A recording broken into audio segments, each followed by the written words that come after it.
Victoire sans fioriture des étalons à la CAN 2021 au Cameroun. La politique et le MPSC qui poursuit ses concertations avec une question ce soir. Quel organe et quel personnel pour diriger la transition qui s'annonce? Toute l'équipe du dimanche vous salue. Bonsoir et bienvenue à tous.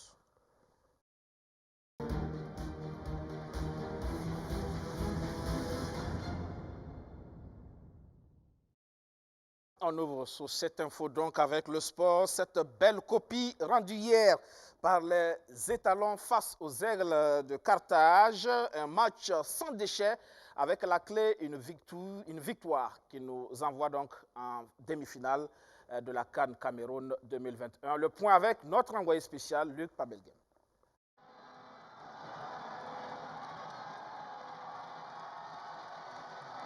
Gustavo Sangaré entraînant ses coéquipiers sur des pas de danse full day après la victoire des étalons du Burkina sur les Aigles de Carthage de Tunisie en quart de finale de la Coupe d'Afrique des Nations.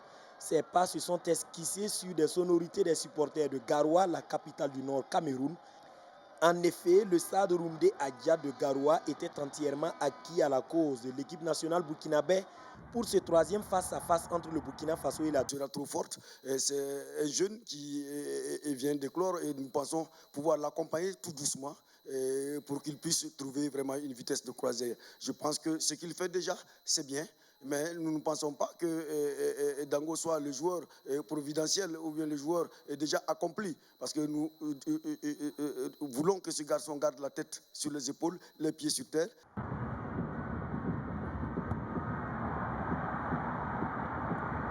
Et ce qui nous a manqué, c'est la dernière passe, la réussite au niveau de la finition. On méritait de revenir un partout, mais grosso modo, la deuxième mi-temps était un peu juste. Les joueurs, ils ont tout donné, mais au niveau des phases offensives, on n'a pas concrétisé ces occasions. L'équipe de Burkina n'a pas volé la victoire et nos joueurs, ils ont tout donné pour revenir au score. Malheureusement, on n'a pas su faire ça. Le buteur se fera expulser par la suite pour un coude en l'air, mais le Burkina Faso tient sa qualification en demi-finale de la Coupe d'Afrique pour la troisième fois devant la Tunisie et pour la quatrième fois en 12 participations. Les étalons joueront le vainqueur Sénégal-Guinée équatoriale et continuent leur épopée à la 33e Coupe d'Afrique des Nations au Cameroun. Les étalons n'ont jamais marqué plus d'un but à cette CAN et ont 5 buteurs différents depuis le début de la compétition. Et dans les rues de Ouagadougou, c'était l'euphorie hier soir. On a même oublié quelque peu le couvre-feu. Regardez.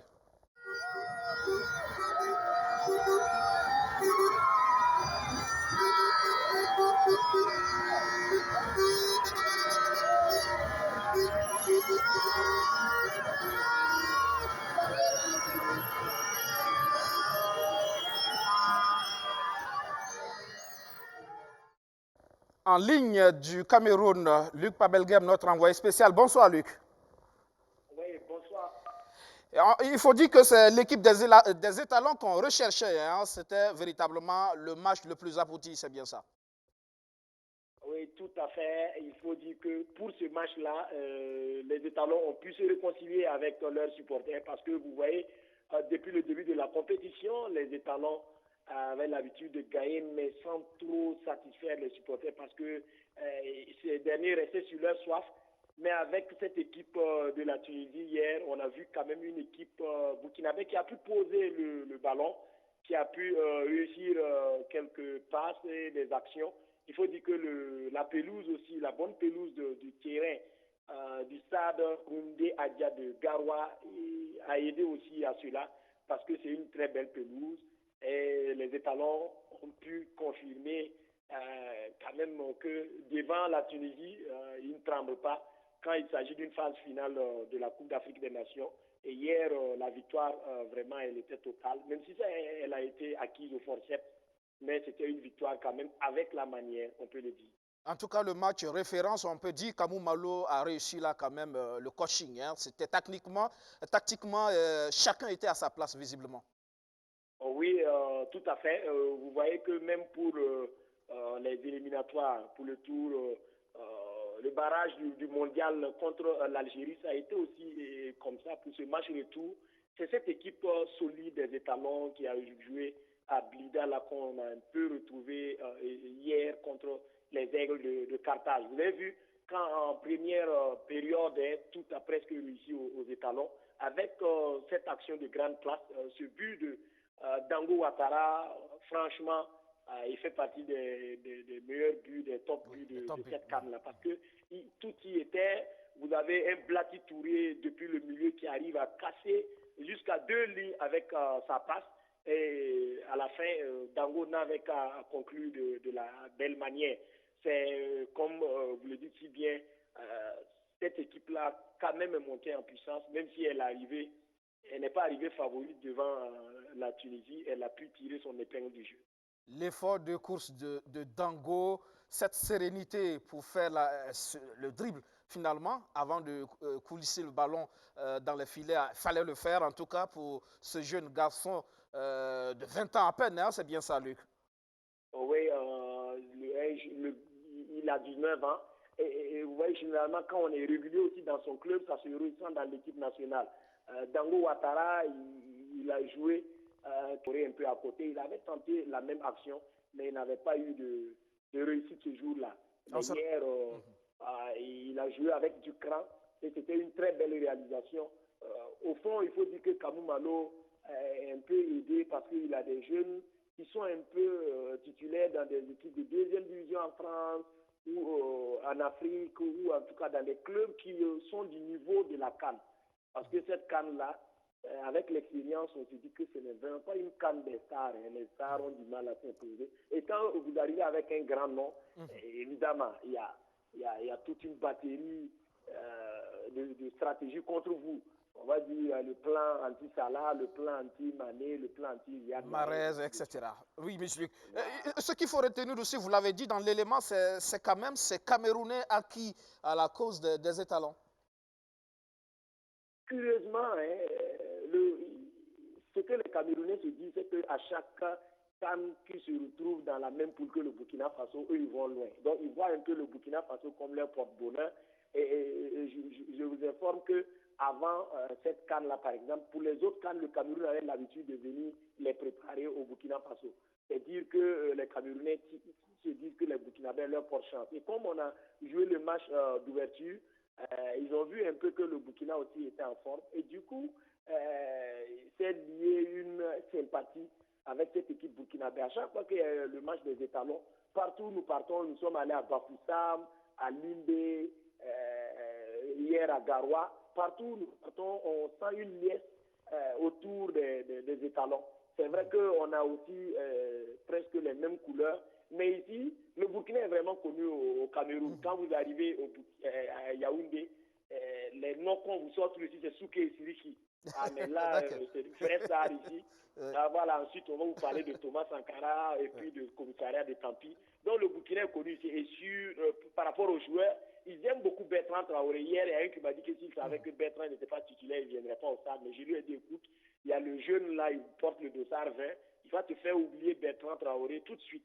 Et à la fin, il me dit, ah mais oui, le F2 aussi, il est bon. Il parle de Blati. Et Blati Touré, énorme aussi. Tout à fait. Blati Touré, justement, on en parle avant de se séparer. C'est quand même 3e fois homme du match pour un joueur qui était sans club. Il fallait le faire, Luc. Deux énormes satisfactions à cette canne-là. Au milieu du terrain, vous avez Blati Touré et Adama Guira. Blati Touré, c'est vrai qu'à la CAN 2017, à lui seul, il a pris le match contre l'Égypte en demi-finale. Et il était un peu le turnover. Il en a fait voir de toutes les couleurs à cette équipe égyptienne qui a dû s'imposer à la séance des tirs au but. Mais à cette CAN, il te remet cela. Déjà au premier match, mais il te fait tourner les Anguissa, les Camerounais au milieu et tout. Et élu 3 fois homme du match, c'est du donné. Il est le seul à l'avoir fait. Et à chaque fois qu'on est au stade, on dit, mais ce monsieur, il joue. On vous dit, mais tenez-vous, il est sans club. Et il n'a fait que bonifier tout ce qu'on disait de lui. C'était un Blati énorme. Vous avez vu hier, Adama Guira n'était pas au top. Et Blati était là pour combler un peu ce déficit-là. Voilà. C'est les deux, en tout cas, qui jouent en complicité. Et vous voyez, il arrive à la CAN sans club et il repart à la clé avec un contrat avec ce club égyptien, on ne Oui. peut que lui souhaiter le meilleur du C'est monde. la meilleure récompense pour ce joueur. Il va sans club et il arrive finalement au bout de ces compétitions en quart de finale. Il signe justement en Égypte. Bravo donc à Blati Touré et à toute l'équipe des étalons. Merci Luc pour toutes ces explications.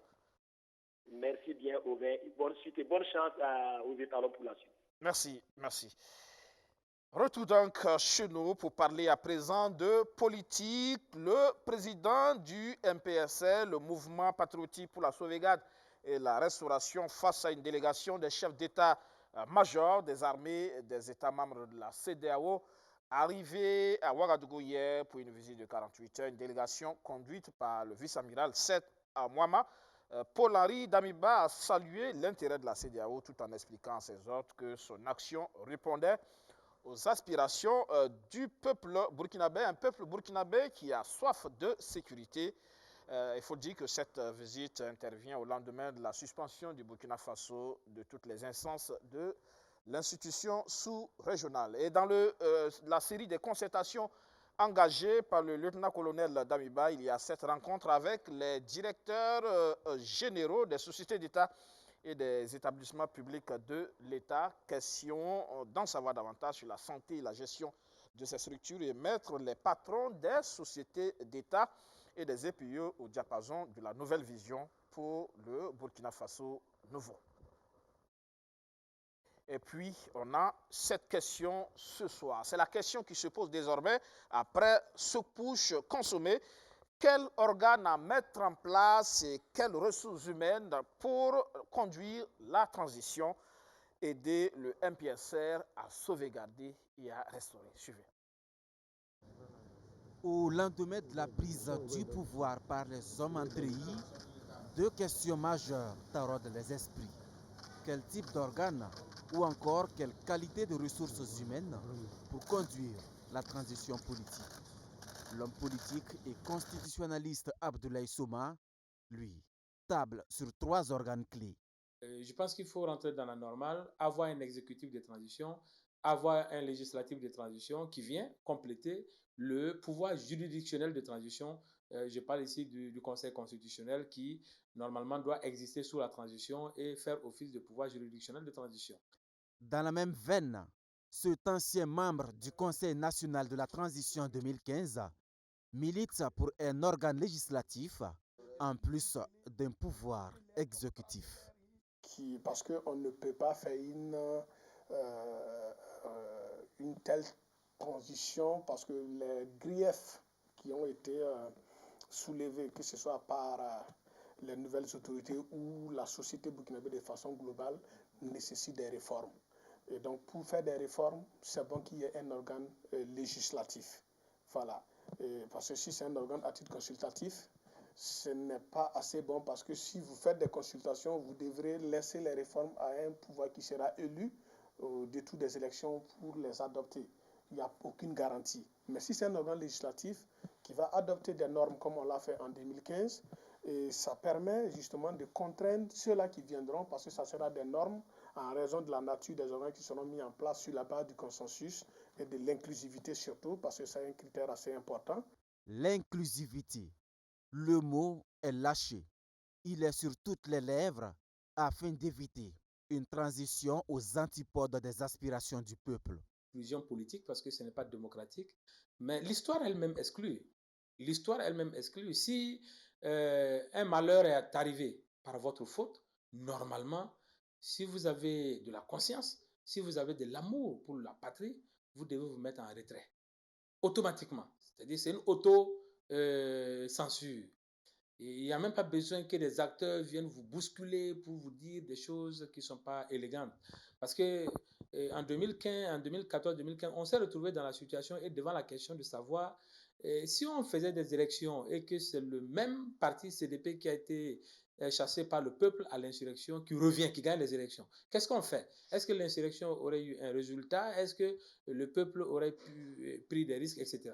Donc, je pense que c'est dans ce sens que les acteurs ont réfléchi et avaient pris la décision de procéder à l'exclusion d'un certain nombre d'acteurs qui avaient été trop visibles et qui avaient porter trop le vêtement du régime.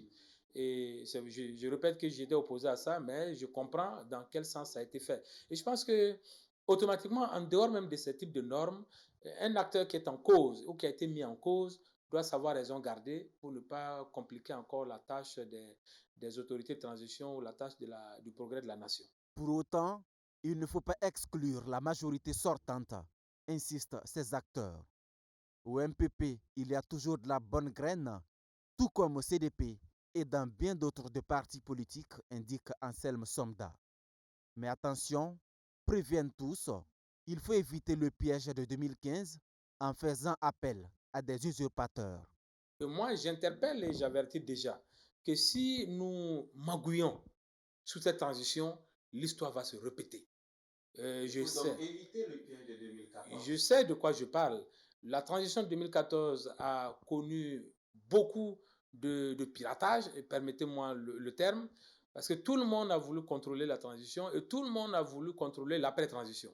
Évidemment, c'est légitime, mais dès qu'on cède à cela, évidemment, on ouvre la porte à la répétition de l'histoire, parce que les magouilles ne se terminent jamais. En 2015, je suis désolé de le dire, les gens ont accédé à des niveaux de responsabilité sans en avoir en réalité la carapace nécessaire pour porter ces responsabilités. Et ça n'a pas aidé la transition. Parce que lorsque, par de tels événements, vous arrivez à un niveau de responsabilité, mettez-vous dans la peau de cette institution et portez ces responsabilités-là de façon responsable. Moi, je ne suis pas contre le pain de quelqu'un, contre le beefsteak de quelqu'un. Mais le Burkina, je dis, le Burkina n'est pas un gâteau à partager. Ce n'est pas comme un éléphant qui est tué et chacun vient avec son couteau pour couper sa part. Intégrité, honneur, travail, patriotisme, ce sont là des valeurs que devraient incarner les futurs acteurs de la transition selon Anselme Somda. L'ancien scientiste se fait également le devoir de rappeler les acquis de 2015 qui peuvent être remis au goût du jour par les nouvelles autorités. Commission qui avait été mise en place, une commission des réformes et de la réconciliation qui a battu un travail extraordinaire, malheureusement méconnu des Burkinabés. Un rapport très riche qui est un projet de société, si je peux le dire ainsi.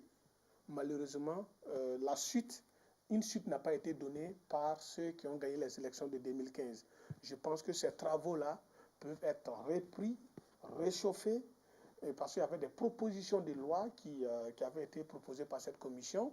Donc, on peut ressortir ces batteries de réformes-là et les faire adopter par cet organe législatif, parce qu'il y a la question sécuritaire qui est prioritaire. L'exécutif va s'atteler à gérer ces questions.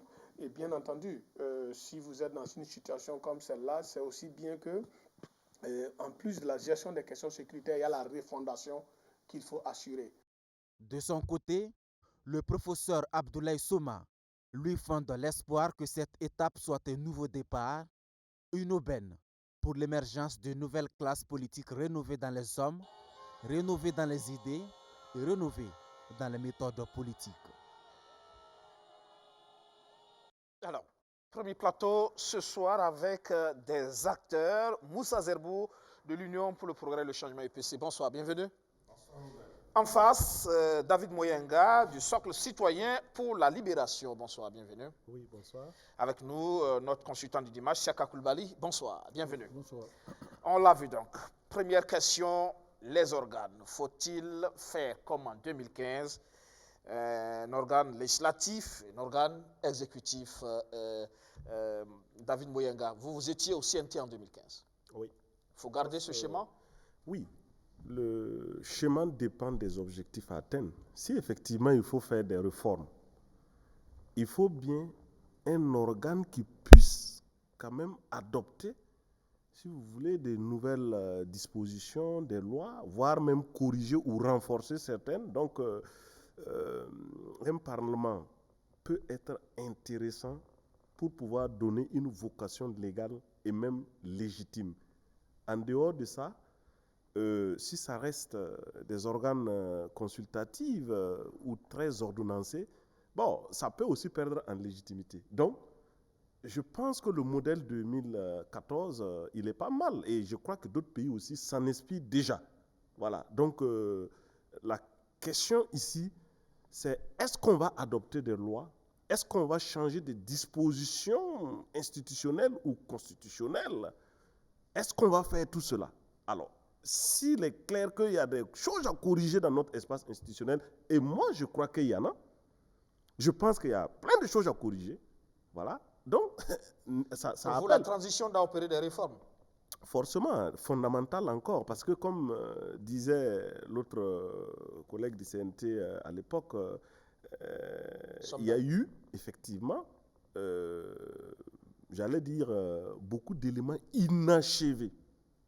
Ne serait-ce même que la constitution de la Ve République pour son passage. Mais il y en a plein d'autres lois qui n'ont pas été adoptées et qui posent problème dans la suite, effectivement. Et je me dis que, si vous voulez, ce débat a eu lieu avant même que les instances de la transition se mettent en place.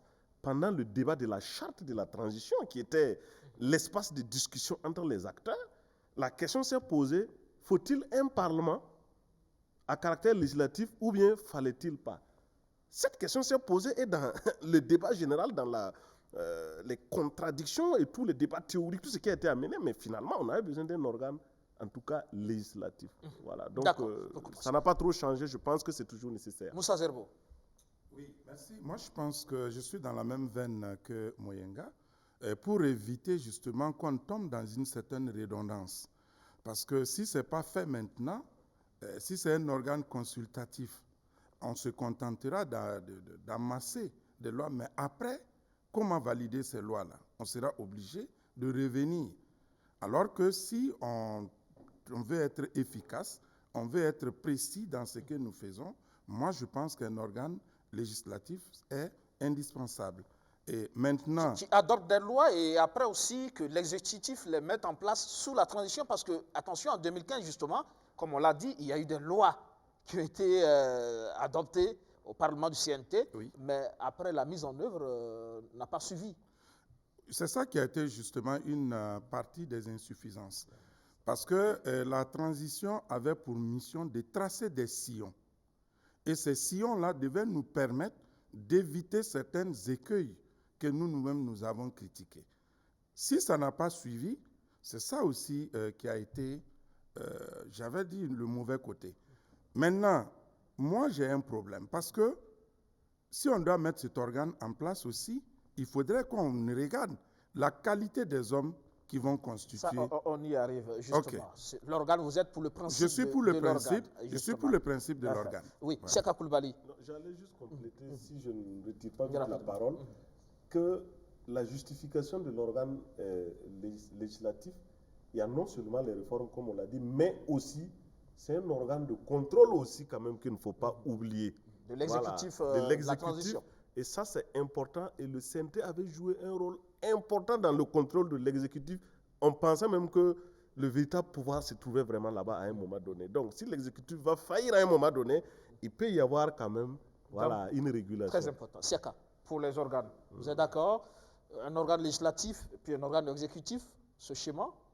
Oui, globalement, je pense que ce serait très fastidieux de vouloir totalement bouleverser l'architecture institutionnelle. Donc, pour moi, effectivement, il est important qu'il y ait les trois pouvoirs qui se contrebalancent. Sauf que la plupart de ceux qui s'expriment ne touchent pas du doigt un certain problème.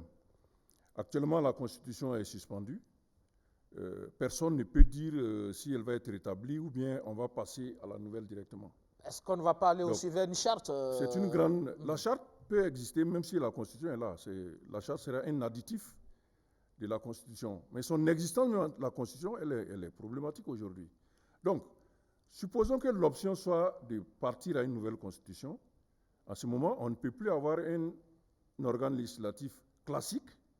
Il va falloir concevoir le nouveau Parlement qui puisse jouer à la fois le rôle classique d'adoption des lois, de contrôle du gouvernement, mais une troisième option qui sera celle de la constituante.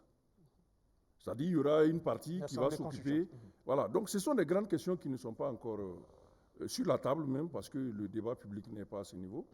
Donc je pense qu'il faut ouvrir une fenêtre de réflexion sur ces aspects-là pour que le temps où on va y arriver, ce soit assez clair dans la tête des protagonistes. D'accord. Je reviens. Pour l'exécutif, ça peut être plus facile, mais pour l'organe législatif, on a vu en 2015 toute cette bagarre pour y entrer, justement. Est-ce qu'il faut aller aussi sur ce schéma composante politique, OSC, force de défense et de sécurité, etc. Ou comment vous voyez Oui, parce que... parce qu'on l'a voulu représentatif de la société. Voilà, c'est vrai. L'exemple de 2015, c'est qu'on n'avait pas de référence. C'était nouveau, il fallait innover, et bon, on y est allé comme ça. Mais là, on a une référence. On a vu la désignation du CNT, quels sont les écueils que ça a rencontrés, son fonctionnement, quelles sont les difficultés qui ont été rencontrées, et surtout son efficacité en termes donc, de qualité des personnes qui ont été représentées. Donc, ça va donner des éléments pour que cette fois-ci, on réfléchisse à la configuration même de cette assemblée qui va être probablement mise en place.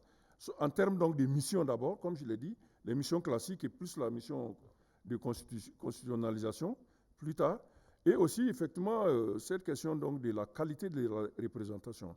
Je pense que la dernière fois, en 2015, il y a un acteur important qui a été occulté, c'était les régions. On pourrait cette fois-ci songer à faire en sorte que les régions du pays soient représentées dans cet organe-là, de sorte qu'on ne perde pas de vue la dimension de cohésion nationale qui est aussi recherchée par le MPSR. Les régions à travers qui, justement, c'est la question. La définition des critères n'est pas un problème. On peut très bien demander à ce que des collèges régionaux désignent les représentants. Pourquoi pas oui. En définissant même ces collèges aussi. Et si on va sur cette base, malgré tout, on maintient la composante OSC ou... On peut peut-être la maintenir, mais en la réduisant.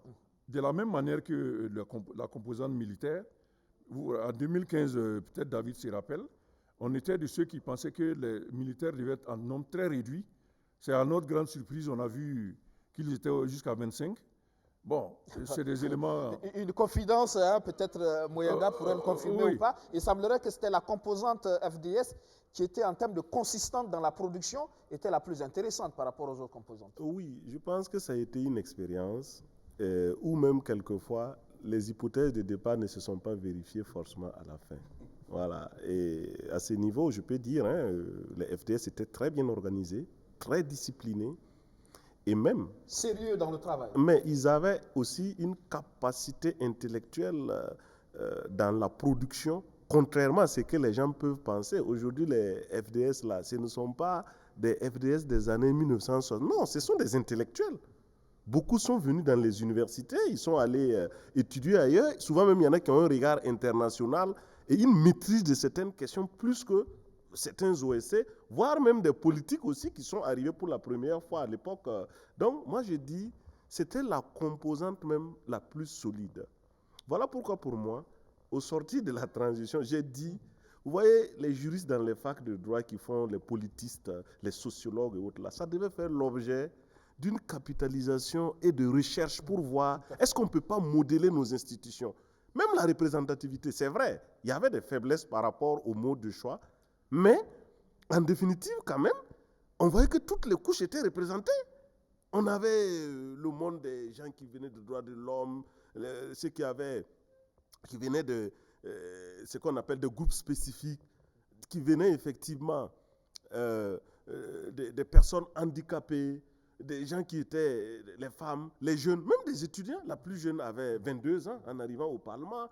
Donc, les chercheurs, le monde de la presse et le monde paysan. Bon, vous voyez, quand c'est le système classique d'élection, tel qu'on dit pour qu'on crée un Parlement, pour que les gens arrivent au Parlement, vous n'avez pas forcément cette représentativité. Donc, c'est quelque chose qui pouvait être vraiment... Donc, ça donnait une certaine légitimité. Ça donnait une certaine légitimité.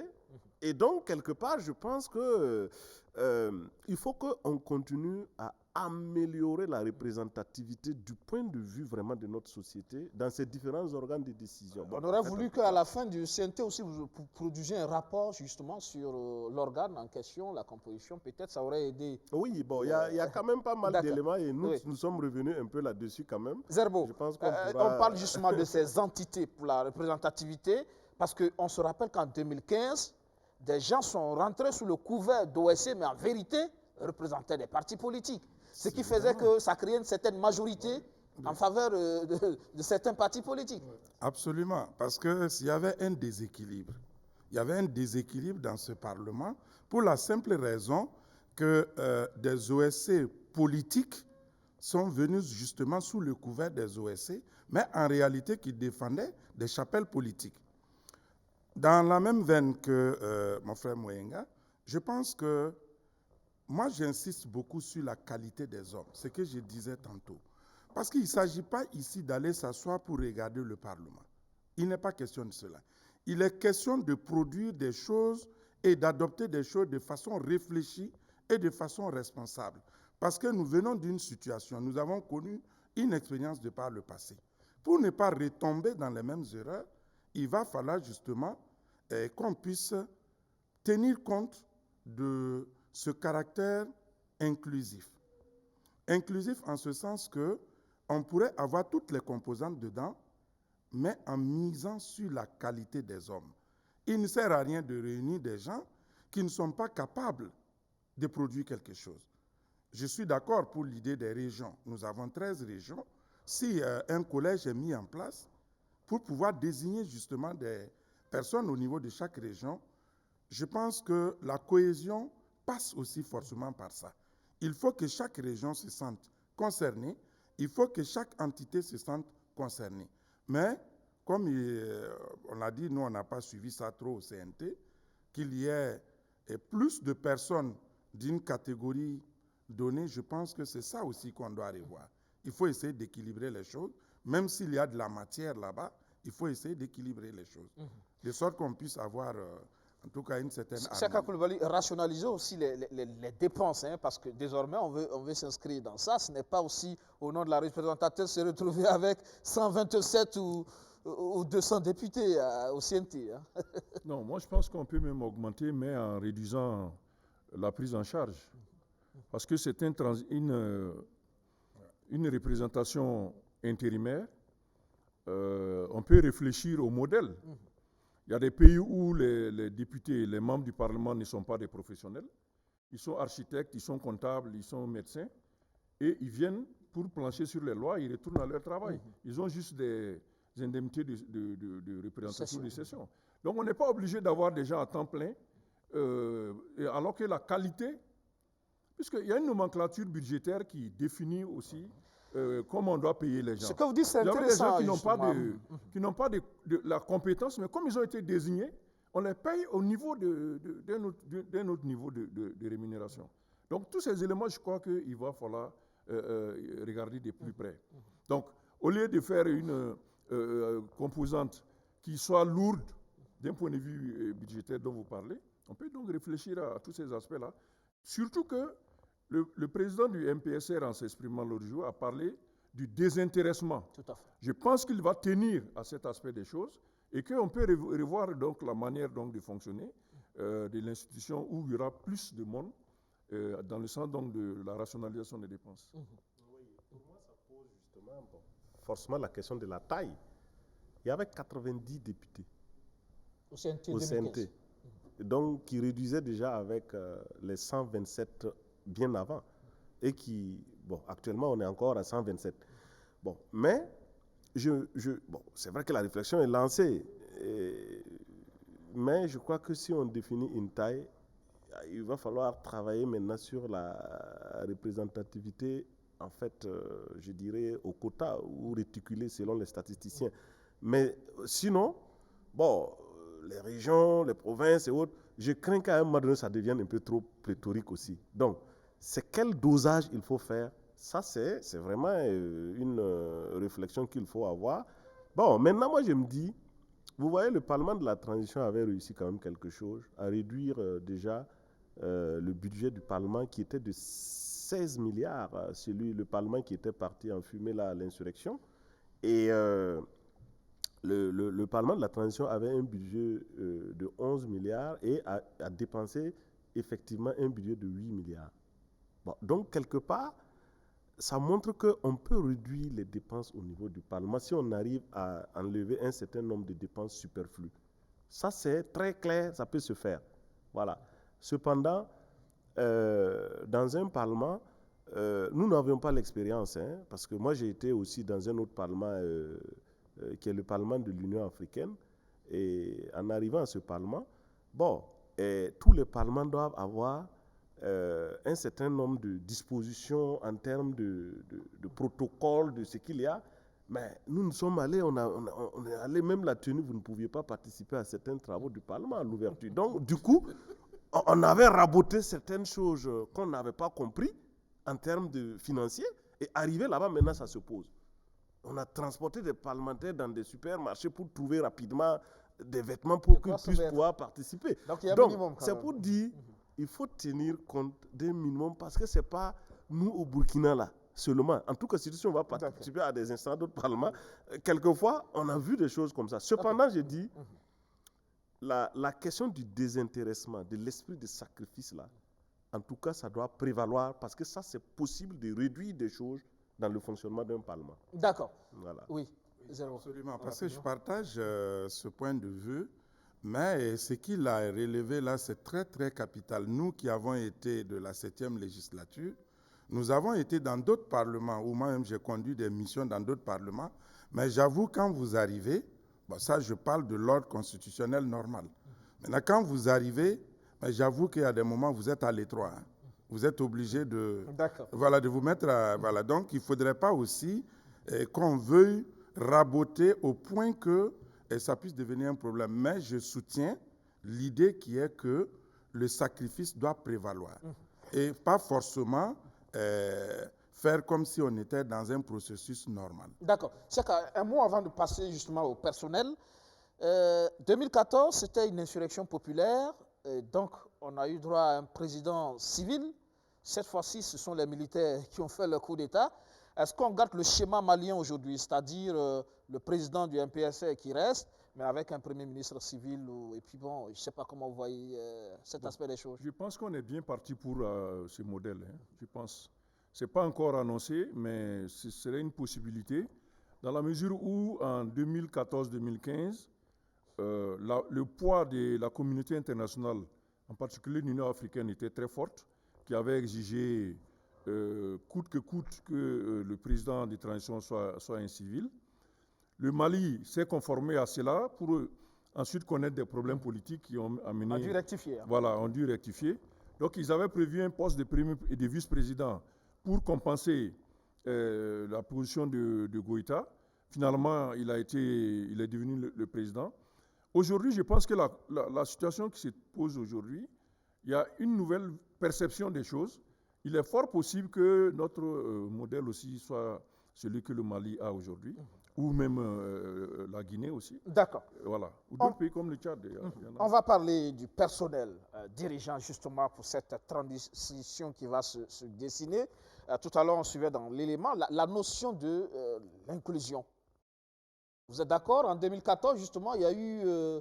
certains ont été frappés d'indignité, hein, en 2014. Oui, mais moi... Faut-il aller dans ce sens ou non, il faut faire justement dans l'inclusion? Ça a été même partiel, parce que si l'insurrection s'adressait aux acteurs qui avaient animé ce pays pendant les 27 ans, c'est-à-dire que l'indignité devait frapper tout cela, y compris les acteurs du MPP.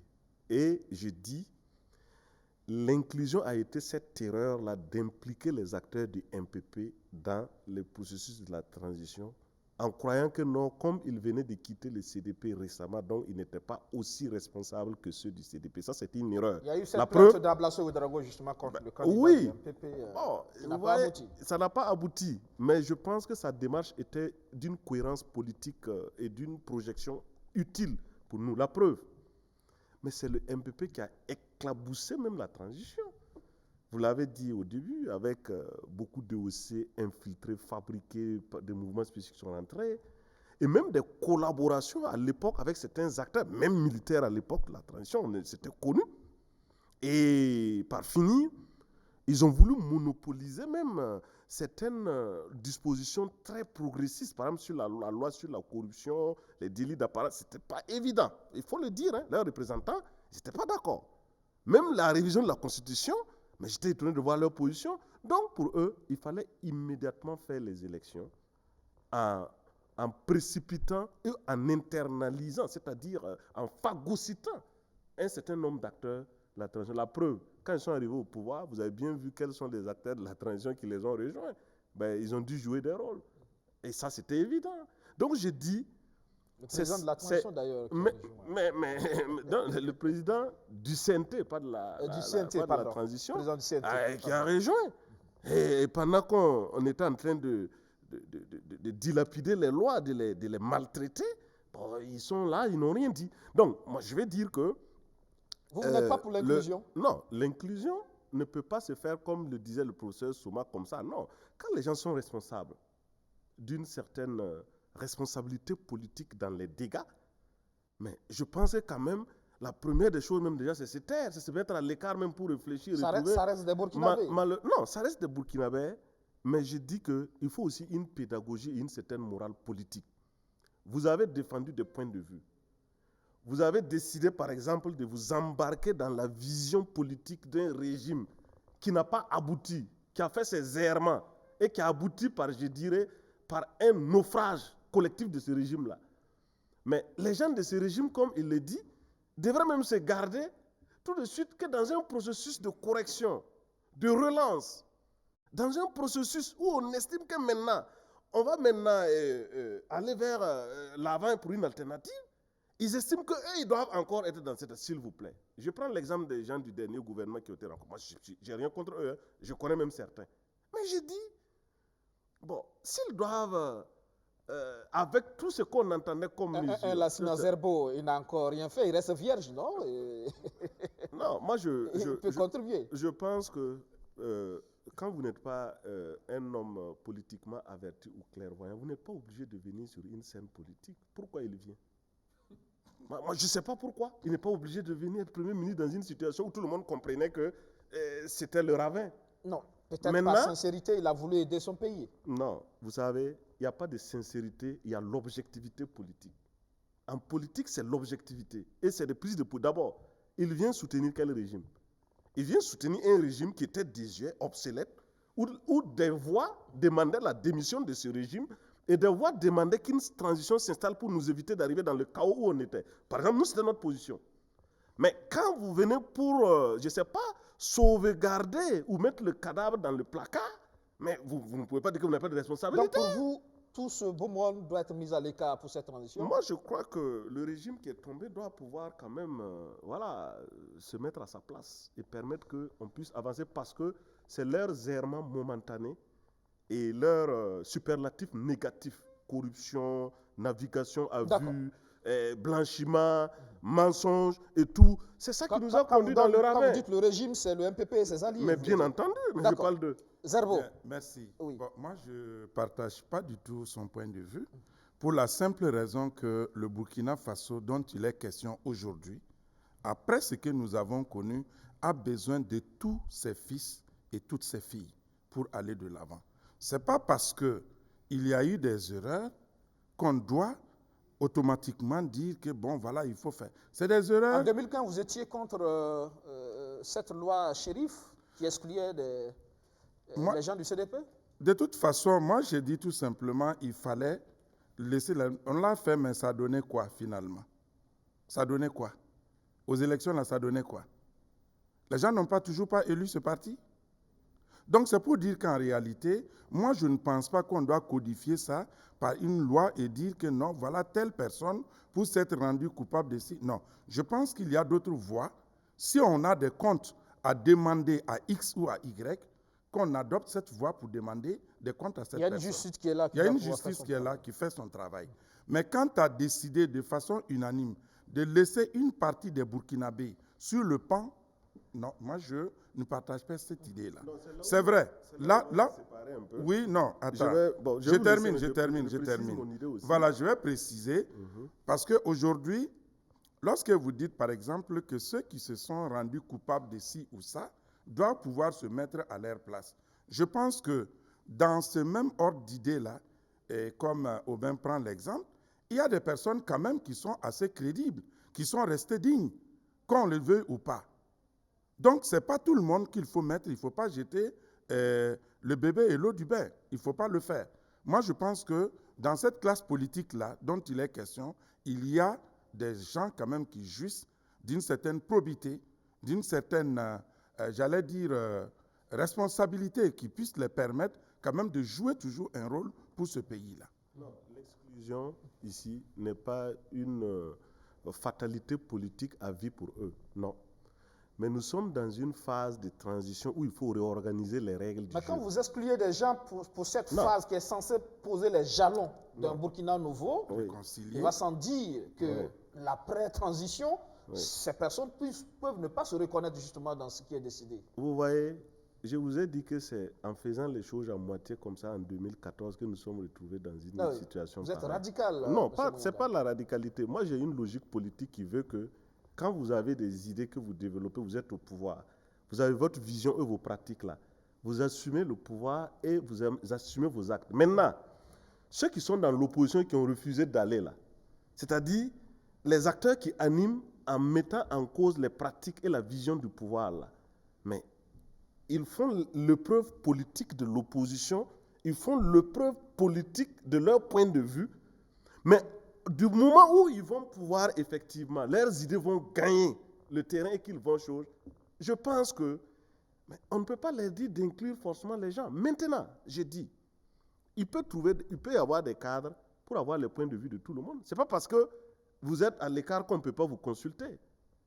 Vous n'avez pas le pouvoir de décision quand vous n'êtes pas au siège. Non, c'est pour dire que déjà, lorsqu'il s'agit, ceux qui parlent d'exclusion, ce n'est pas une exclusion totale, mais ils ne devraient même pas faire partie des organes, de manière à ce que, s'ils doivent être consultés dans d'autres organes populaires et autres créés, là, ils peuvent donner leur point de vue. Moi, je peux m'asseoir chez moi et puis écrire une proposition et puis donner, par exemple. Donc, ça, c'est une logique politique. Et ça, la notion de la représentativité, vous défendez cette notion quand même. La représentativité, là, le peuple, là, il est infini et on peut faire représenter le peuple normalement. Ceux qui ont commis des fautes à un moment donné, surtout politique grave comme ça, là, ce qu'il faut faire, il faut les maintenir quand même à l'écart pendant un moment, le temps de réorganiser. Au MPP, il y a des gens qui n'étaient pas dans le gouvernement, qui n'étaient pas à l'Assemblée. Ces gens-là peuvent servir cette fois-ci. Non, c'est ce que j'ai dit. N'oubliez pas qu'après la transition, normalement, s'il y a une transition d'une durée donnée, après la transition, la vie politique va reprendre et tous ces hommes et ces femmes-là, ils vont pouvoir reprendre. Si on va dans cette logique, alors on exclut l'ensemble des partis politiques, clairement. Mais attendez, ce n'est pas l'ensemble des partis politiques, puisque tous les partis politiques n'étaient pas dans la majorité. Il y a des gens qui ont rejoint la majorité parce qu'ils estiment que c'était certainement... le peuple peut vous dire aussi que même l'opposition n'a pas joué son rôle. Mais il n'y a pas de problème. C'est au peuple de donc, juger. quelque peu comptable. Oui, mais quand vous dites ça, si vous voulez faire une transition technique où il y a en fait totalement un discrédit sur toute la classe politique, je pense que là, on ne tient pas compte de ceux qui avaient des avis contraires et qui avaient aussi, j'allais dire, leur position politique claire. Par exemple, pour moi, j'avais une position politique assumée par rapport au régime en place. Et je ne doutais pas du tout de ça. Hein. D'accord. Même après la deuxième élection, on a été dans des plateaux ici. Oui. Moi, je pense que non. En fait, attends. Moi, je voudrais dire tout simplement, ce que vous dites, à la limite, je peux dire, est même contraire à l'esprit du MPSR. Pour la simple raison que ce mouvement a pour ambition de ramener tout le monde et de permettre justement qu'on puisse écrire notre nouvelle histoire et qu'on puisse aller de l'avant. Si on part sur la base d'exclusion, partielle ou pas, c'est toujours une exclusion. Et moi, je pense que dans cette phase décisive de notre histoire, il est plus qu'important que nous ne créions pas d'autres problèmes. Voilà, que nous puissions intégrer tout le monde et qu'ensemble, que nous tirons leçon de nos écueils du passé et pouvoir regarder en face de nous et aller dans la direction qui puisse permettre à notre pays d'amorcer le développement. Sinon, ce que vous dites, et je pense que l'exemple est éloquent, ce n'est pas tout le monde qui occupait des postes de responsabilité. Et tout de suite, il a voulu développer un pan. Comment certains sont allés au gouvernement?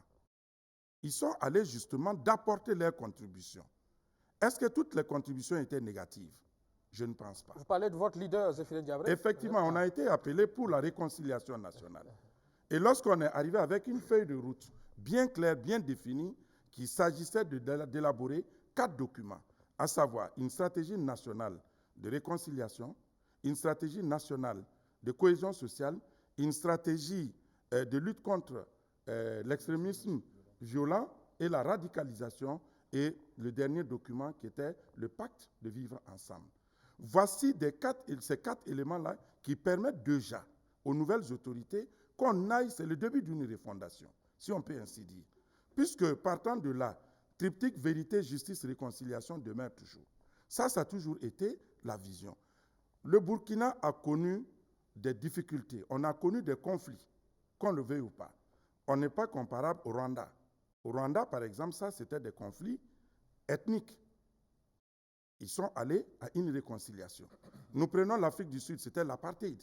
Mais au Burkina, nous, on n'a pas un seul problème. On a des problèmes. Donc, il fallait justement trouver un mécanisme. Et dans là, on a pu sérier 6 catégories de conflits qu'on a. Et le ministère en charge de la réconciliation avait pour mission, justement, d'élaborer ces stratégies et à travers un forum qui était prévu en mois de janvier, là, pour réunir tous les acteurs. 370 communes ont été parcourues et tous les acteurs ont été auditionnés. Dans 12 régions, notamment c'est la région du Sahel qui n'a pas pu être visitée. Et les acteurs, les forces vives, y compris les forces militaires, paramilitaires, les coutumiers, les religieux, toute la classe, les OSC, ont pris part à l'élaboration de ce document-là. Donc finalement, qui a été ramené en mois de mars. Mais bon, compte tenu du remaniement dernier, ça n'a pas pu se tenir en janvier. En fait, il ne s'agissait pas pour le ministre Diabré de prendre Aubin Guébré qui est en conflit avec Moyenga pour dire vous vous entendez. Non, j'ai dit c'était pour tracer la stratégie. Et lors d'un forum maintenant, l'ensemble des acteurs allaient dire voilà comment nous devons aller, voilà comment nous devons trancher tel type de conflit. Pour vous, s'il s'agit du foncier, voilà comment on va résoudre ce problème. Pour vous, l'inclusion doit guider... L'inclusion doit guider toute action, du nouveau gouvernement. Parce qu'aujourd'hui, exclure même un des Burkinabés, je pense que ce ne serait pas. C'est pour cela que l'appel a été lancé à la diaspora, à tout le monde, de mettre l'intérêt égoïste seul doit être banni. Il faut penser à l'intérêt supérieur de notre pays. Moi, j'aimerais dire que l'inclusion, là, ça ne veut pas dire forcément que c'est les acteurs qui ont perdu là qu'il faut inclure. Ça, il faut faire la nuance. Ça, c'est un. Deuxièmement, vous êtes un bon militant, camarade Zerbo, et vous défendez votre président. Mais je voulais juste vous dire que je suis très admiratif de Zef, parce qu'il a porté, depuis 2007 en venant sur la scène politique, il a montré qu'il avait les capacités managériales politiques. Ça, moi, je l'ai toujours dit. Mais il ne devrait pas aller dans ce gouvernement. C'est là où je me sépare, pas seulement de lui. C'est un Burkinabé. Il devrait refuser l'appel du pays. Non. Attendez. Vous savez, tout le monde dit que le FPI... Il y a des partisans qui étaient dans le gouvernement. Les gens prennent le FPI, je prends l'exemple à côté, le FPI, Laurent Gbagbo, comme étant vraiment un leader politique qui a vraiment qui est admiratif. Vous savez combien de temps il a fait dans l'opposition avant d'arriver au pouvoir? Vous prenez l'ANC. L'ANC a plus de 50 ans, sinon 70 ans avant d'arriver. Est-ce que vous savez aujourd'hui que le Premier ministre malien a été dans des gouvernements? Je voulais en venir. Oui, j'allais... Maïga Chokai, permettez-moi de rappeler ça. Non, attendez, je viens. Je prends l'exemple malien. Il a occupé tout ce qu'il y a comme poste. Est-ce pour autant qu'aujourd'hui, Chokai Maïga ne fait pas l'affaire de la transition malienne? Non, attendez. Il n'est pas le peuple malien ne l'admire pas. Oui, mais on connaît son passé. C'est pour dire que voilà tout ce qu'il fait comme acte positif pour son pays, c'est porteur. Donc n'allons pas. Moi, je sais que justement ceux qui sont tombés avec la barque récemment là, ils ont des craintes de disparaître politiquement. Mais ils ont fait un mauvais choix politique, il faut qu'ils assument. Ça, c'est un. Non, ça, c'est la clairvoyance. Ça, c'est la responsabilité politique d'abord des uns et des autres. Et c'est la morale politique. C'est cette morale politique qu'on doit enseigner aux gens, sur la classe politique, à nos enfants. Ça c'est très important. Maintenant, je dis, si cette transition-là aussi vise une certaine rupture qui a été dit à demi-mot dans le discours, on voit bien que on veut changer, on veut tourner la page quand même. C'est un cycle politique. Mais la transition n'est pas le lieu du bouillonnement ou le lieu de bouillon pour faire repousser une certaine vieille classe politique. C'est pourquoi il dit que les MPSR n'a pas pour mission de ramener un quelconque ordre ancien politique. Oui, Saka Coulibaly. Ça, c'est sur très cette important. question de l'inclusion ou pas, oui. Je pense que deux positions diamétralement opposées se sont définies ici. Ma conception de la chose, c'est que on pourra très difficilement faire l'économie de l'inclusion, mais en même temps, il faut savoir qu'est-ce qu'on recherche à éviter. Qu'est-ce qu'on cherche à éviter, qui a été un problème la fois passée, c'est de faire en sorte que certaines forces partisanes ne prennent le contrôle des institutions transitoires et influencent le cours des réformes dans le sens de leur propre avènement par la suite. Voilà le problème qu'il faut éviter. Pour cela... Ça suppose qu'au niveau des OSC, il faut voir clair. Les OSC politiques, par exemple, faut-il les exclure ou pas? C'est pour ça que je vous ai parlé un peu des régions, mais je ne finis pas tout à fait mon idée pour le moment. Ça va venir. À mon avis, ce qu'il faudrait faire, ce serait d'assurer une certaine inclusion tout en minimisant l'impact négatif de ces forces partisanes-là, avec une représentation symbolique. C'est possible, ça peut s'écrire, ça peut se concevoir. Donc pour moi, je n'ai pas vraiment peur que une certaine force revienne en force. La représentation partisane ne domine pas. Ne domine pas. Et qu'elle soit même dans l'incapacité d'influencer totalement le processus. Mais ils peuvent faire leurs contributions à partir d'une représentation symbolique.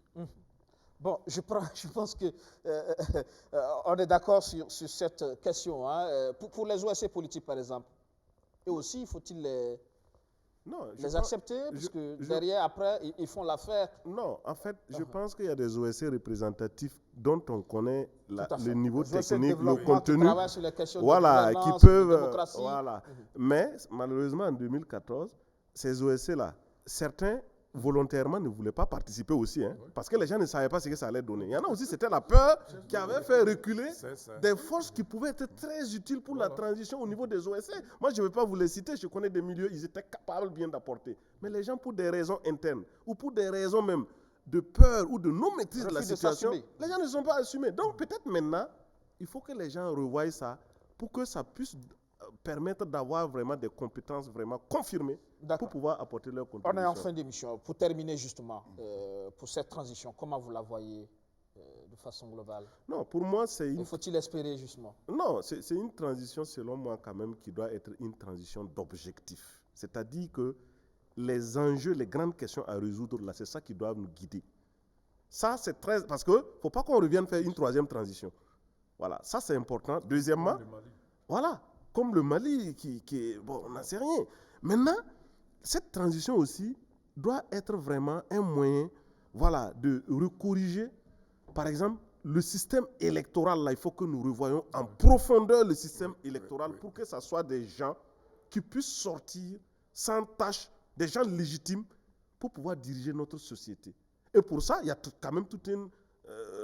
j'allais dire canevas de mesures dans le choix des hommes, les questions de moralité, les questions de critères. Il faut des gens vraiment mais oui, intègres et patriotes. Mais justement pour ne pas recommencer à zéro. Parce que sinon, si les gens doivent avoir des cantines d'argent dans leur maison ou qui ont j'allais dire des trésors de guerre pour sortir pendant les élections, vous savez bien que là, ce ne sont pas les idées. Mais ça devient le monde des affaires qui dirige le pays avec... Et ils vont faire les affaires en ce moment. Et c'est à ça qu'on est arrivé aujourd'hui. Et pour moi, il faut tenir compte de cela. Maintenant, il y a bien d'autres questions qu'on peut... La question géopolitique. Parce qu'aujourd'hui, je pense qu'il y a une aspiration et une agitation quand même de façon globale dans toute l'Afrique où les gens veulent la remodification de certaines valeurs, une certaine affirmation de la souveraineté et autres. Je ne vais pas parler des relations avec... Mais il faut avec clairement... la France, il faut le dire. Mais oui, il y a des choses qu'il faut poser très clairement par rapport à cette transition-là. Sinon, après, on va y revenir. Ça, c'est sûr. Voilà. Et bon, et enfin, peut-être, moi, je dirais que, bon, dans cette transition également, bon, il faut que ça se termine de manière à ce que, véritablement, ça aboutisse à une alternative, à un renouvellement vraiment qualitatif et positif de notre scène politique. Parce que nous sommes à la fin d'un cycle politique. Même ceux qui étaient au pouvoir là, mais ils parlaient, mais on savait qu'ils étaient épuisés. Ils étaient tout à fait fatigués. Sur le plan des idées. Et donc, il faut que ça aboutisse à une retraite politique claire d'une certaine classe politique, parce que revenus sur nos institutions... Là encore, vous faites de l'exclusion. Ils vont créer des contradictions. Non, moi je parle au sérieux, ce n'est pas par rapport à Moussa. Moussa et moi, nous sommes pratiquement des camarades d'une même génération. Hein. Je pense qu'il doit pouvoir se débrouiller, naviguer pour venir. Il n'y a pas de problème. Voilà. Mais par contre, ça doit faire l'objet d'une retraite politique. Il faut les exclure dans les urnes, simplement. Parce que c'est eux qui nous font subir la crise dans laquelle nous sommes. D'accord. Merci, oui. M. Moyanga. Oui. Moi, je disais, les OSC politiques, comme vous dites, il faut vraiment effectivement faire très attention. Parce qu'avec cette effervescence-là, il y a eu beaucoup d'opportunisme. Oui, on en a créé. Hein, oui, on en a créé. Et chaque heures, jour que Dieu fait, c'est des conférences de presse. On voit des OSC dont l'abréviation, ça ne ressemble à rien. Les animateurs sont assis, on se demande, à la limite, c'est quoi? Qu'est-ce qu'ils ont fait concrètement pour participer à la vie politique de notre pays depuis lors? Et c'est aujourd'hui qu'on anime une conférence de presse pour la première fois. Non, moi je pense, soyons sérieux, il faudrait qu'on tienne compte de cela. Ça, c'est un. Et deuxièmement, quand il s'agit de remodeler la scène politique, je suis d'accord, parce qu'il faut amener une certaine morale, il faut de l'éthique, il faut justement qu'il y ait des choix éclairés, des personnes qui soient à mesure de nous sortir de situations, pas des personnes forcément qui soient là, qui ne pensent qu'à leurs propres intérêts. Et moi, je pense qu'à ce niveau-là aussi, le système électoral doit être revu. Je suis d'accord avec lui, que ce ne soit pas le pouvoir de l'argent, forcément, qui amène quelqu'un au pouvoir. Qu'on puisse élire des hommes et des femmes sur la base de leurs valeurs, sur la base de ce qu'ils peuvent apporter pour notre pays, sur la base de leur intégrité. Je dis cela, leur intégrité et leur probité. Sinon, nous allons encore nous retrouver dans un perpétuel recommencement. Oui. Demain n'est pas la veille pour ça, parce que dans un système hautement électoraliste, Séka Coulibaly, je crains que difficilement on génère des hommes de vertu à travers cette façon de faire nos élections et d'élire nos représentants, Séka Coulibaly. Oui, tout à fait. Je pense que c'est clair que le code électoral et le système électoral font partie des principales réformes qui doivent être accomplies par cette transition. Comme vous le savez, j'ai mes idées sur ce système électoral. C'est peut-être le moment où on va pouvoir y réfléchir sérieusement, étant donné tous les travers qu'on a connus à cause du système électoral. En tout cas, on aura d'autres occasions d'en parler. Mais je voudrais très rapidement que vous vous exprimez sur toute la semaine. Le MPSR a procédé à justement les concertations, l'ensemble des forces vives. Est-ce que là aussi, il ne risque pas de s'embrouiller avec tout ça? C'est le schéma classique. Hein? Oui, on consulte les coutumiers, les religieux, etc. À la fin, on est quelque peu embrouillé. Est-ce qu'il ne faut pas faire l'économie de tout ça? Il faut plus de travail de conception que d'écoute généralisée comme ça des gens qui ont déjà fait leurs preuves déjà, qui n'ont pas du tout été contributifs. Lorsque le pays était en train disons, de sombrer, qui auraient pu sortir à un certain moment pour apporter leur contribution. Maintenant que les choses sont faites, qui vont encore venir. Bon, je pense qu'on ne va pas commencer les contradictions avec le MPSR, mais il faut affirmer qu'il faut plus réfléchir à la conception d'un nouveau modèle qui puisse convenir à tout le monde, plutôt qu'en se laissant polluer par...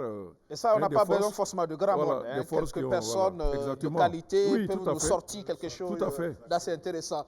Moyanga, peut-être aussi que l'exclusion, c'est peut-être aussi au niveau de ces forces morales, parfois, qui sont là depuis très longtemps aussi, qui nous proposent les mêmes schémas classiques quand il s'agit de crise. Merci à tous d'être passés dans cette info ce soir. On aura d'autres occasions de revenir sur ce sujet dans l'évolution justement de l'actualité. Merci. On a un deuxième plateau avec des organisations de la société civile justement qui nous viennent de l'intérieur du pays. On ne les écoute pas souvent. Ils nous viennent de la région de l'Est, Ougoul Mofi. Ils nous viennent du Sahel. Ils nous viennent également du Centre Nord avec l'appel de Kaya. On va les écouter aussi sur ce plateau dans un instant. Mais en attendant, retour sur la première prise de parole, très attendue d'ailleurs, du président du MPSR, le lieutenant-colonel Paul-Henri Damiba, s'est dévoilé un peu plus au Burkina Faso cette semaine. D'entre-deux-jeux, le nouveau chef de l'État donne les raisons de ce coup de force. L'avènement du MPSR a été imposé par le cours des événements dans notre pays. La gravité de l'heure a imposé à notre armée une attitude que lui impose son devoir. En clair, le lieutenant-colonel Damiba dit avoir pris ses responsabilités face à la mauvaise gestion de la crise sécuritaire par le pouvoir dessus. Mais après l'euphorie, place à la réalité. Ayant désormais les manettes du pays en main, il sait que les Burkinabés seront très exigeants vis-à-vis de sa gouvernance. Alors, il veut rompre avec les anciennes pratiques. Notre ambition n'est autre que de fédérer l'ensemble des énergies de notre pays pour jeter les bases d'un Burkina Faso nouveau, débarrasser des oripeaux d'une gestion politique aux antipodes des nouvelles aspirations de notre peuple. Notre agenda est unique et il est clair: la sauvegarde de notre peuple et la refondation de notre nation. Pour ceux qui avaient un problème avec le mot restauration, en pensant au rétablissement du régime Compaoré, le lieutenant-colonel Damiba se veut un peu plus clair. Aucun ancien système ne sera rétabli, rassure celui qui veut plutôt qu'on le juge, au pied du mur. Les indicateurs de mesure de la réalisation de cet agenda demeureront le niveau de restauration de l'intégrité du territoire et la qualité des actions entreprises pour la refondation de notre nation. Je vous donne la ferme assurance que notre engagement n'a aucunement pour but de rétablir un ordre quelconque, mais s'inspire de l'ensemble des exigences légitimes du peuple burkinabé. Et les exigences du peuple sont connues. C'est l'amélioration de la situation sécuritaire pour permettre aux déplacés internes de retourner dans leur localité d'origine. Et pour faire renaître cet espoir, il a sa recette. Il nous faut en effet réduire significativement les zones sous influence terroriste et les impacts de l'extrémisme violent en redonnant aux forces de défense et de sécurité ainsi qu'aux volontaires pour la défense de la patrie la volonté de combattre et d'aller encore plus à l'offensive avec des moyens adéquats. Pour réussir cette mission, l'officier supérieur veut compter sur la contribution de l'ensemble des forces vives de la nation durant cette période transitoire qui devrait s'ouvrir bientôt. Mais il veut éviter les erreurs de la transition de 2015. Et pour cela, il promet d'être intransigeant face aux opportunistes. Je serai à l'écoute de toutes les femmes et de tous les hommes, de tous les patriotes qui s'engageront honnêtement et de façon sincère et désintéressée à l'édification d'un Burkina Faso prospère et paisible. D'ores et déjà, je mets en garde tous ceux qui ne seront guidés que par leurs intérêts égoïstes, que je serai intraitable face aux actes de trahison des aspirations de notre peuple. Le nouveau chef de l'État s'engage à convoquer les forces vives de la nation pour convenir d'une feuille de route en vue de réaliser le redressement voulu par tous les Burkinabés. Un redressement dans lequel chaque couche sociale sera prise en compte, promet-il. Mais il faudra encore attendre pour connaître le calendrier du retour à l'ordre constitutionnel normal. Sur le plan diplomatique, le président du mouvement patriotique pour la sauvegarde et la restauration envoie aussi un signal fort aux partenaires et amis du Burkina en appelant la communauté internationale à accompagner le pays afin qu'il puisse sortir rapidement de la crise et reprendre sa marche vers le développement. Voilà, deuxième plateau avec des jeunes leaders d'organisations de la société civile avec nous. Boukari Ouedraogo, président de l'Appel de Kaya dans le Centre-Nord. Bonsoir, bienvenue. Bonsoir, M. Aubert. Merci de répondre à notre invitation. À côté, Emmanuel Woba, le coordonnateur du mouvement Hugo Mofi dans la région de l'Est. Bonsoir, bienvenue. Avec nous également, Abdoulaye Diko, leader d'organisation de la société civile dans la région du Sahel. Bonsoir, bienvenue. Bonsoir, c'est plutôt Diko Yaya. Diko Yaya, Diko. Excusez, Yaya Diko, donc, de la région du Sahel. Première question pour commencer. Vous allez nous dire comment vous avez accueilli donc, ce changement de régime, l'avènement du MPSR Boukari Ouedraogo. Ok, donc merci beaucoup. Merci pour l'opportunité que vous nous faites. Nous, en tant que leaders d'OSC venant des régions, nous sommes satisfaits. Nous saluons vraiment BF1 pour, en tout cas, cette occasion. Et avant vraiment de rentrer dans les vifs du sujet, je voudrais profiter de votre micro, en tout cas pour rendre hommage à tous ceux qui sont tombés durant vraiment les différents événements qu'on a vécus, et prompt rétablissement aux malades, et appeler vraiment la jeunesse particulièrement à plus d'union et d'engagement afin que nous puissions vraiment impacter pour le changement de notre pays. Maintenant, par rapport même à votre question, je voudrais dire que, bon, on a accueilli ça, et l'appel de Kaya, rien que hier, nous avons fait une déclaration par rapport à ça. Et nous avons dit dans notre déclaration, nous condamnons ça par principe. Parce que nous sommes une organisation de la société civile, et pour le moment, nous ne pouvons pas dire que nous sommes contents ou que nous ne sommes pas contents, parce que les préoccupations qui nous ont amenés à plusieurs reprises à sortir, en tout cas, marcher et interpeller nos autorités, ces préoccupations demeurent toujours.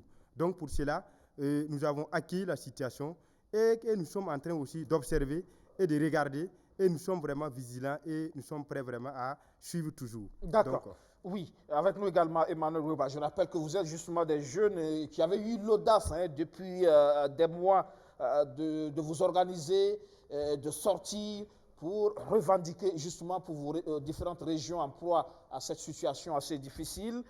Aujourd'hui, c'est une nouvelle donne. Alors, Emmanuel Rouba, vous êtes coordinateur du mouvement Hugues Moufi. On vous a vu plusieurs fois organiser des manifestations dans la région de l'Est pour dénoncer en tout cas un certain nombre de problèmes confrontés, auxquels vous êtes confrontés dans votre région.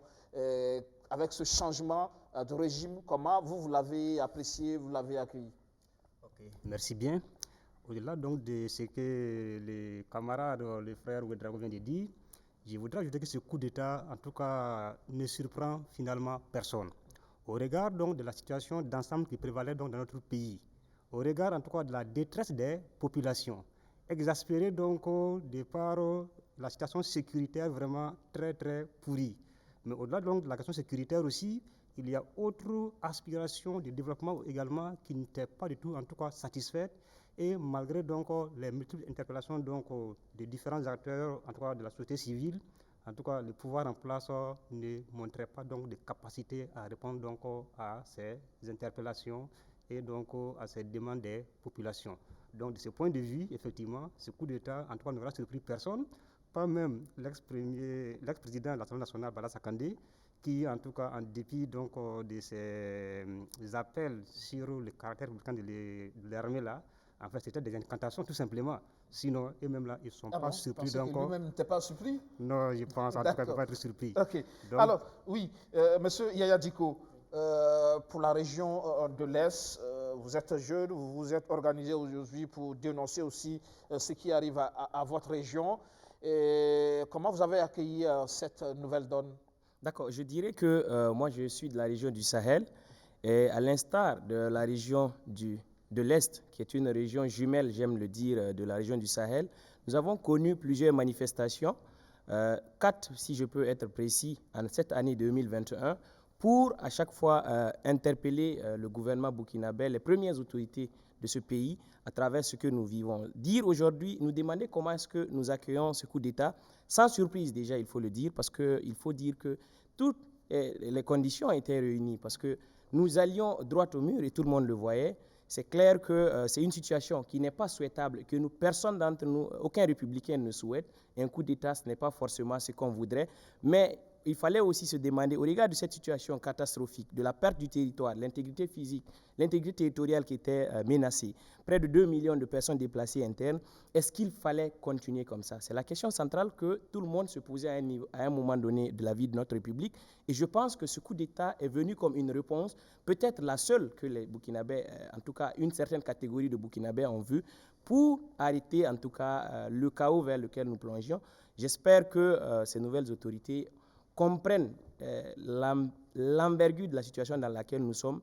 Et nous ne sommes pas là pour dire que nous condamnons ou que nous acceptons un coup d'État. Je pense que nous prenons acte de ce qui arrive. Et les républicains diront qu'on condamne, mais c'est clair que la situation telle qu'elle était aujourd'hui appelait une initiative. On ne peut pas dire un coup d'État, mais l'appelait quelque chose. Et voilà ce que nous avons en face de nous et il va falloir faire avec. Faire avec, déjà.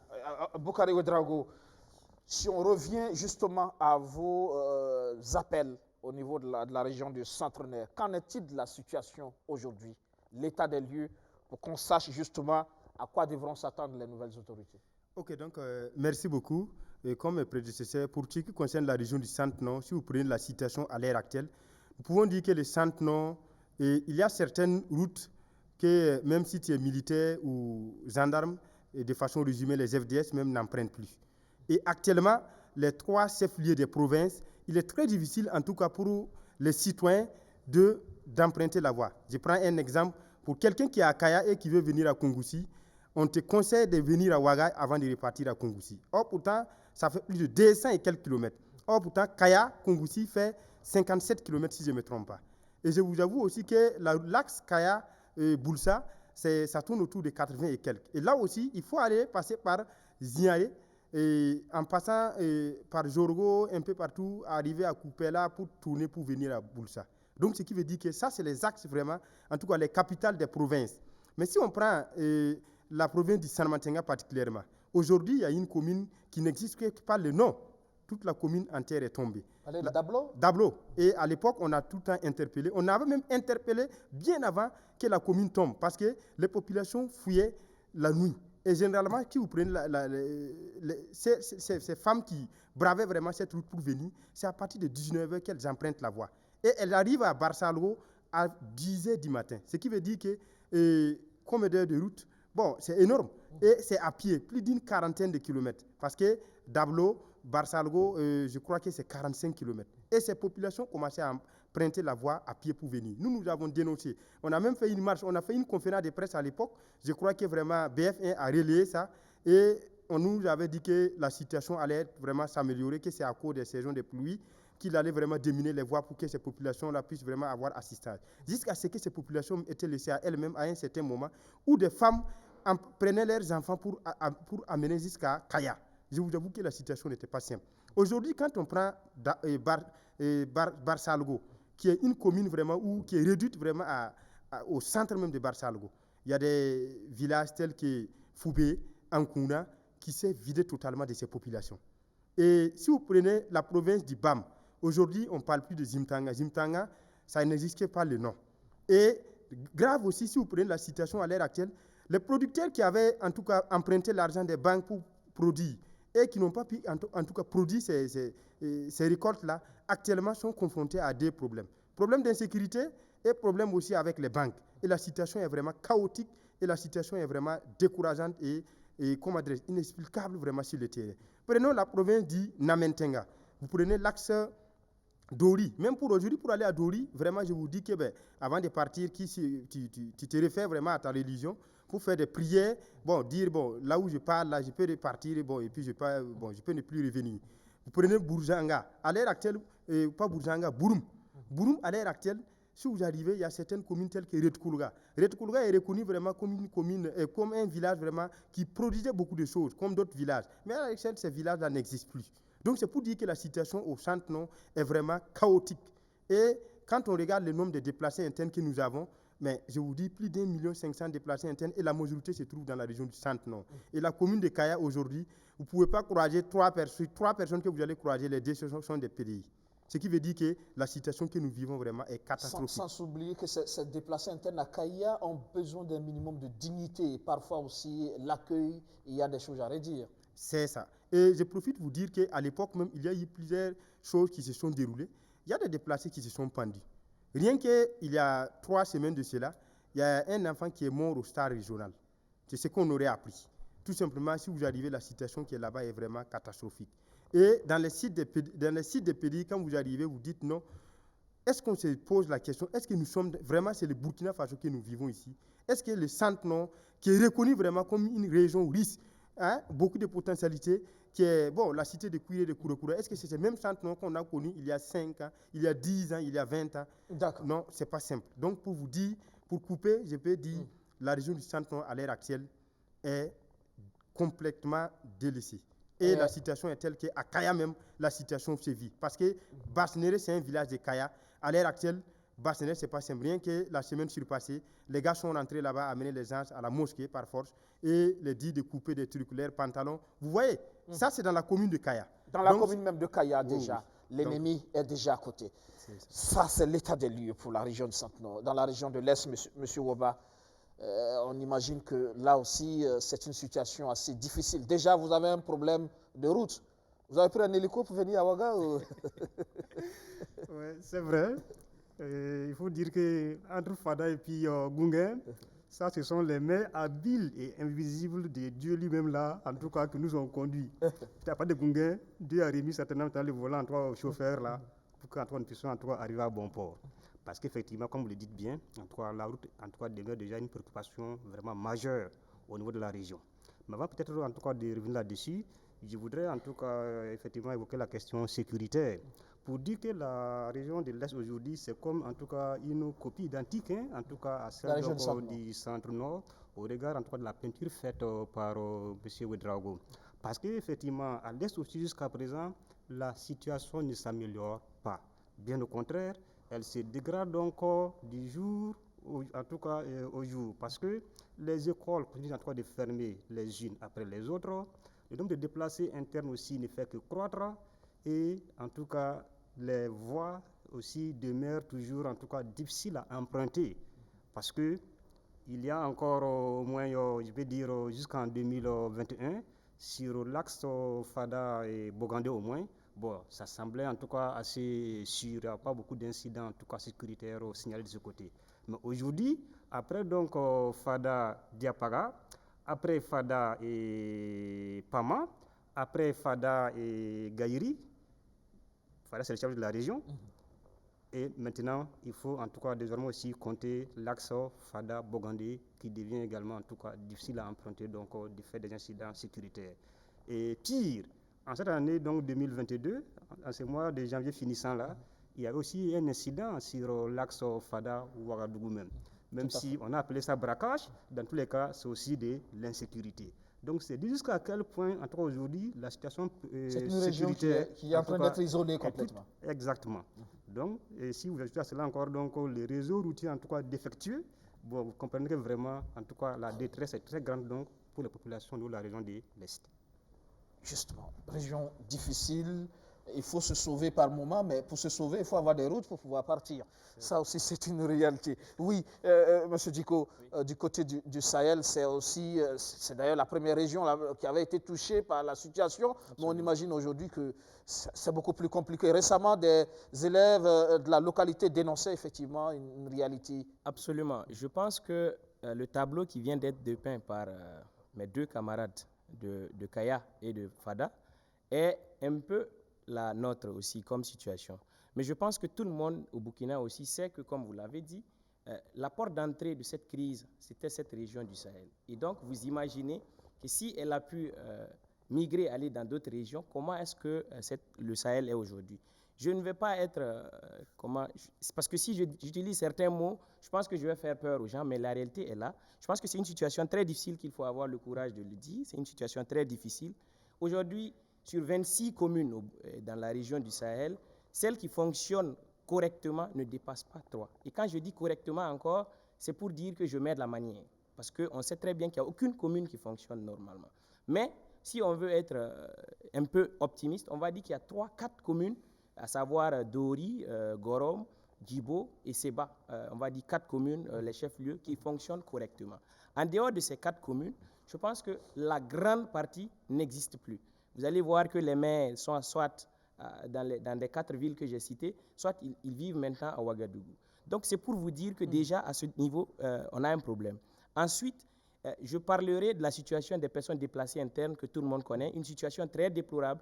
Et là encore, je profite de ce micro pour interpeller les autorités de voir au niveau de la gestion des personnes déplacées internes comment est-ce que la distribution des vivres et autres choses se fait. Vous allez voir que ce sont des personnes qui vivent dans le calvaire permanent.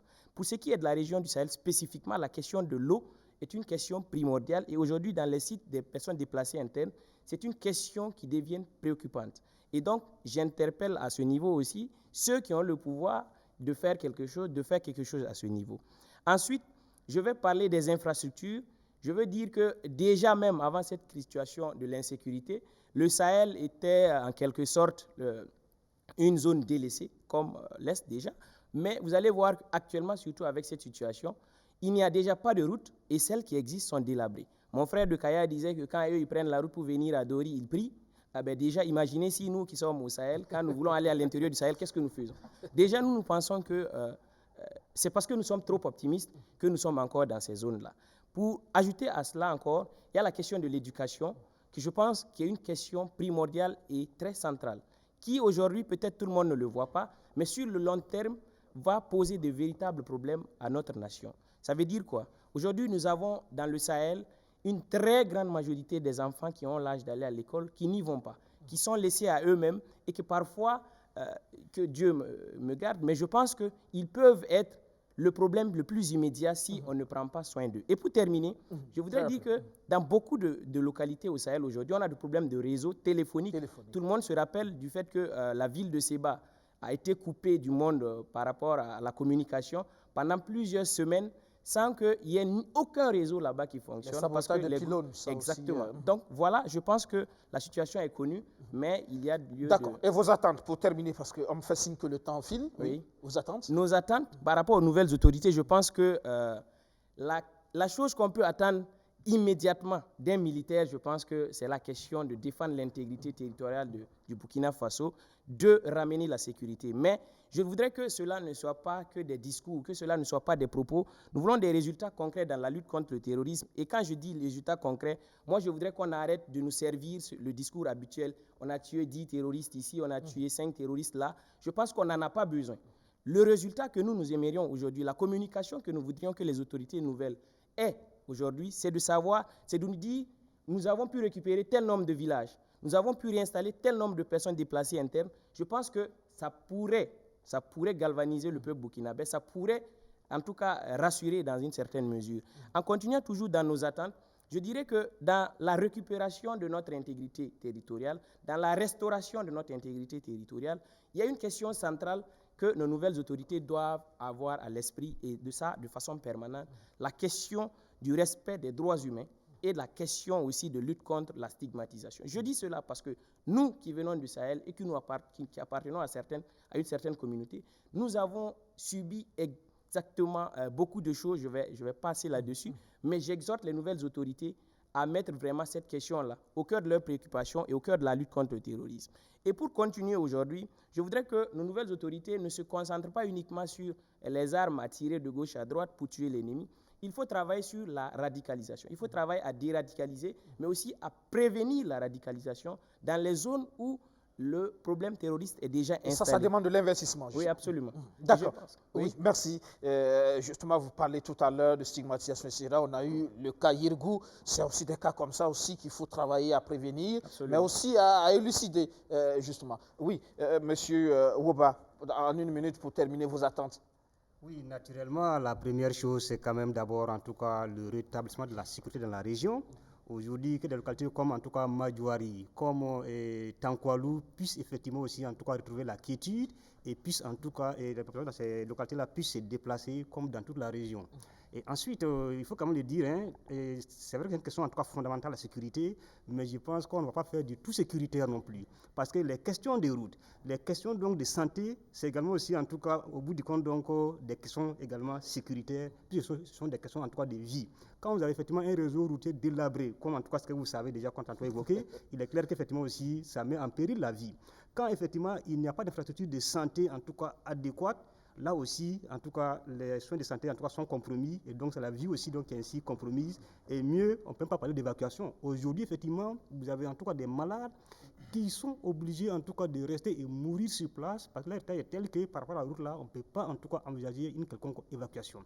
Donc, autant la sécurité est importante, nous espérons aussi en tout cas que ces questions sont également urgentes et qu'en tout cas, elles ne seront pas mises de côté, mais que tout en travaillant donc sur le volet sécuritaire là, l'autorité va prendre en compte aussi donc ces questions urgentes donc de route, de santé, pour qu'effectivement, en tout cas, vraiment, il y ait un peu plus, en tout cas, de bonheur pour la population donc, dans cette partie de notre pays. Merci. Oui, Boukari Ouedraogo. Ok, M. Aubin, mais tout d'abord, je voudrais vraiment que vous m'excusiez parce que j'ai l'habitude de dire situation exceptionnelle, traitement exceptionnel. Je voudrais en tout cas emprunter le même chemin comme mes prédécesseurs pour dire que, en tout cas, il faut la sécurité pour que nos personnes déplacées internes puissent repartir. Pour ce qui concerne spécifiquement la région du Centre-Nord, je voudrais vous faire une petite analyse. La région du Centre-Nord, je vous avoue que si les nouvelles autorités vraiment arrivent à récupérer cette région entière et que la situation est opérationnelle et des investissements opérationnels, nous n'allons pas envier les Japon, la Tunisie, les Gabon. Oui.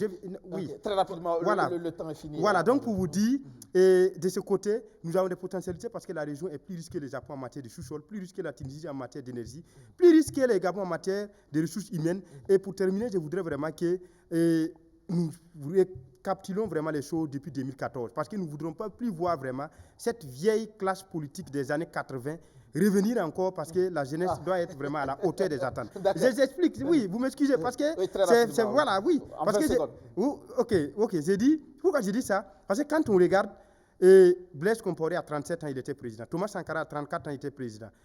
Le président dessus, Roch-Marc Christian Kaboré, 29 ans, DG de la BIB. Salifou Salifou Diallo, 29 ans, directeur du cabinet de Blaise. Jeffrey Gabré, ministre de l'économie et des finances, à 27 ans. Donc, si ce n'est pas, en tout cas, ceux qui sont morts et ceux qui ont quitté le pays, ce sont toujours, en tout cas, cette même classe politique qui ont dirigé jusqu'à la chute. Et pour donc, vous, ça doit changer. Voilà, non, bon, ça n'a pas encore changé. Donc, nous voulons vraiment que les nouvelles autorités travaillent pour que la jeunesse soit à la hauteur des attentes. La preuve en est que quand on prend l'insurrection de 2014, mais il n'y a pas quelqu'un qui a plus de 35 ans parmi les martyrs. Mais quand on regarde ce qui s'est passé, le régime MPP, mais j'ai l'habitude de faire une petite analyse. Quand on compare les gouvernements, c'est comme une équipe turque dénommée Galatasaray à l'époque. Bon, pour jouer là-bas, il faut avoir 42 ans, ce qui veut dire qu'il faut être vraiment vieux pour être là. Et nous savons que la jeunesse contribue plus de 80% de la population. Et pour le développement de ces pays-là, il faut que la jeunesse puisse vraiment implanter. Nous sommes des OSC, nous avons notre rôle que nous allons jouer. Et pour terminer, je voudrais que les nouvelles autorités travaillent vraiment à déradicaliser les forces OSC qui se trouvent au niveau des OSC. Parce que nous avons vu de par le passé des partis politiques créer des OSC. Et sur le terrain, ils nous impactent négativement. Et ça freine un peu nos activités. Ça ne peut pas nous empêcher. Merci. Donc, les nouvelles autorités doivent œuvrer. Travailler, assainir le secteur des OSC également pour que les vrais OSC puissent faire leur travail de sensibilisation sur le terrain, leur travail de développement aussi. Merci Boukari Ouedraogo de l'appel de Kaya d'être passé sur le plateau ce soir. On aura d'autres occasions de revenir avec vous sur l'évolution de la situation sur le terrain. Emmanuel Leba du mouvement Ogulmefou, merci d'être passé sur le 7 Info ce soir. Et puis Yahya Diko du Sahel, merci d'être passé sur le 7 Info ce soir. Comme je l'ai dit, vous faites en tout cas un travail formidable sur le terrain à l'intérieur du pays. On n'en parle pas toujours. Mais effectivement, c'est du travail qui se fait en termes de mobilisation des énergies pour défendre vos régions respectives. Saka Koulibaly parlait tout à l'heure de faire en sorte que les régions soient représentées au niveau justement du CNT à venir. C'est peut-être là aussi une bonne raison. Tout à fait. Voilà. Merci à tous. C'est la fin de ce 7 Info. À la semaine prochaine pour un autre numéro de 7 Info. Excellente reprise de travail demain. Bonsoir.